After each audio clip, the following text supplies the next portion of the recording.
You're not struggling because you're poor. You're struggling because you live in the USA. You're struggling because prices have gone up tremendously, but the wages haven't. You're struggling because your bills continue to increase, but your wages haven't. You're struggling because you have greedy, corrupt CEOs of companies that are continuing to record record profits but are refusing to pay their workers a livable wage. You're struggling because the country that prints money won't give that money back to its people. You're struggling because the country that is in $37 trillion and counting worth of debt somehow finds a way to give billions of dollars to fund new wars but won't find any money to fund the poor. You're struggling because this country is stealing 30 to 40% of your income, if not more. You're struggling because after this country wrongfully took 30 to 40% of your income, they're telling you to pay more during tax season.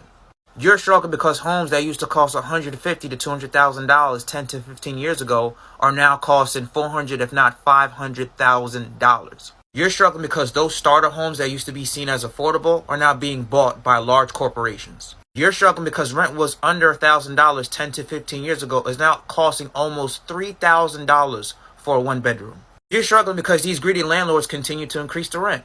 You're struggling because a $100 grocery bill 10 to 15 years ago will get you a huge haul, will now only get you a few things in 2025. You're struggling because the gas that you used to fill up your car used to be $1 and some change per gallon is now almost $4 a gallon. You're struggling because the cost of having a good time and living life has gone up tremendously. An airplane ticket used to be $200 round trip is now $400 one way. It used to cost under $1,000 to enjoy a vacation. Now it's costing almost $3,000 to $4,000 depending on where you go. You're struggling because you're forced to get a second job just to make ends meet as things continue to skyrocket. You're struggling because the American dream is no longer the American dream. It's the American nightmare.